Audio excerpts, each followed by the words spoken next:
Hey YouTube, Joyboy here. So, today I want to talk about Sabo's newly revealed bounty in One Piece Magazine Volume 3. And afterwards discuss it a little bit. And yes guys, this is official. And the reason that we know this bounty, or I know, is because of Yonko Production, who is a well-known One Piece translator, who shared this on his Twitter page. So very much thanks to him for this information. I will include a link to that in the description. But yeah guys, let's not beat around the bush. Sabo's bounty as of this magazine is 602 million berries.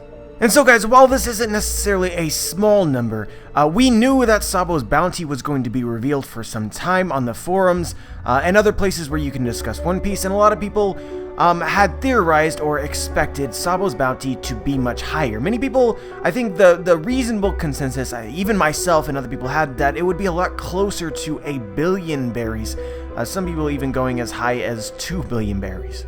And so guys, the speculation of Sabo's bounty being closer to 1 billion wasn't without reason, even though, as revealed now, is not correct.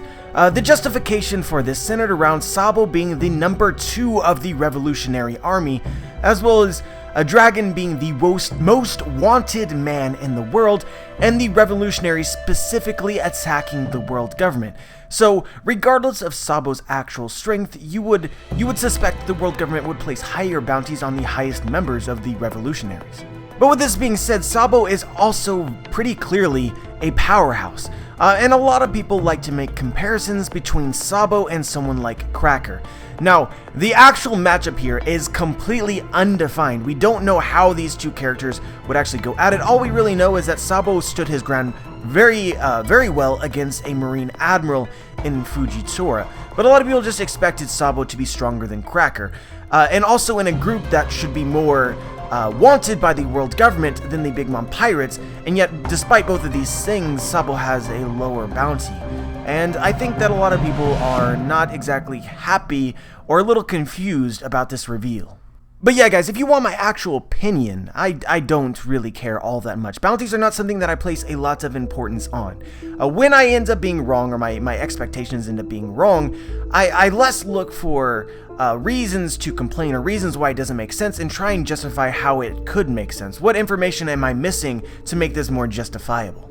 So in this case, I see a lot of value in discussing why Sabo's bounty is so low. And the first thing that I want to talk about, and this is actually extremely interesting, and something that I talked about quite a long time ago, and something that I was reminded of by Theory2 on Twitter, is that the rankings of the Revolutionary Army might be less obvious than it appears. As we know, Sabo is the number 2 of the Revolutionary Army. A lot of people assume that Dragon is the number 1, but we also have a title for Sabo within the Revolutionary Army. His title is the Chief of Staff. And so if you guys don't know, Dragon is the Commander-in-Chief. So Commander-in-Chief, Chief of Staff, both of these are related to government. And I like to look at the US government because I am from the United States. The Commander-in-Chief is another name for the President of the United States.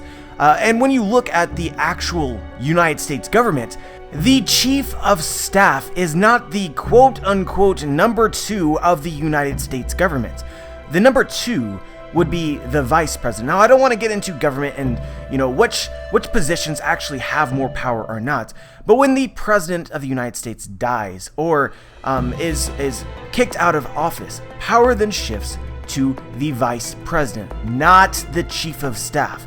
And so this makes you wonder, does the Revolutionary Army have a Vice President? Somebody who would take over for Dragon in the case that Dragon was either captured or killed. And the only way that this would make sense is if this person was considered the number 1 of the Revolutionary Army, with Sabo being the number 2 and Dragon presiding over all of them. And there's actually many comparisons that can be drawn between this potential setup and other setups within the world of One Piece. When you think of the Marines, who is the number 1 of the Marines? Many people would say the Fleet Admiral. At this exact time, that would be Akainu. However, Akainu is actually below Kong, who is the commander-in-chief of the Marines. Even looking at someone like Whitebeard and his crew. Whitebeard presided over his entire crew, but the first fleet was commanded by Marco and the second fleet was commanded by Ace. So I don't think it's out of the question to consider Ace the number 2 of the Whitebeard pirates, that Marco is the number 1 of the Whitebeard pirates, and Whitebeard himself is the commander-in-chief. And if this were to be true, the parallels are pretty striking as well, because Ace was 3rd in command, it seems, of the Whitebeard pirates, and this would make Sabo 3rd in command of the revolutionaries, with a bounty that is very comparable to Ace's 550 million. Now guys, I don't know if this is the case or not. I don't know if there's another revolutionary who is considered higher than Sabo other than Dragon, but it's just a theory, and I think it helps justify, perhaps, why Sabo's bounty isn't as high as maybe we thought that it was. But I think then people will still draw comparisons between Sabo and Cracker. Cracker essentially being the number 4, it seems, of the Big Mom Pirates, with a bounty, substantially enough higher than Sabo as the number 3 of the revolutionaries. You go on about the revolutionaries should be more wanted by the world government, so this still doesn't make complete amounts of sense, and this is where I want to talk about actual bounty system. Bounty system, guys, is not a direct reflection of strength. This is told to us by Aokiji verbatim. This is what Aokiji says. There's also the danger level someone poses to the government. And I would actually go a step further and say that it's the perceived danger level. So let's look at someone like Blackbeard. Does anyone know Blackbeard's bounty revealed before the time skip? If you don't, I will tell you. His bounty was exactly 0 berries. That is, that all of the time that Blackbeard was spent as a pirate on Whitebeard's crew, he never accumulated one, and as soon as he started to stand out to the world government, he became a Shishibukai, and as we know, Shishibukai's bounties are frozen. Do you think a bounty of 0 berries reflected Blackbeard's strength and or danger to the world government? Absolutely not. Shanks himself, as a current Yonko and a fellow pirate, had already acknowledged Blackbeard before all of this occurred, while he still had 0 berry bounty. The only way to rationalize this, and of course this makes complete amounts of sense, is that the world government wasn't aware that the threat that Blackbeard posed, nor his individual strength. So going back to what Aokiji said, bounties are most definitely the world government's interpretation of the danger level and power level of someone. Not their actual power level and not their actual danger level. So then when you think about it this way, then you have to come to this absolute conclusion that the world government believes that Cracker is a combination of more powerful and more dangerous than Sabo. And so if you do believe that Sabo is stronger than Cracker, or at least at the very same level as Cracker strength-wise, then you have to come to the conclusion that then the world government must think that Cracker is more dangerous. And so why would the world government think Cracker is more dangerous? And so this is where you get into heavy speculation territory. But I wonder about this. Just how long has Sabo been relevant?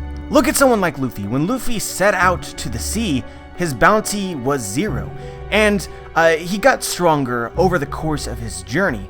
But it wasn't necessarily the act of getting stronger which earned him a higher bounty.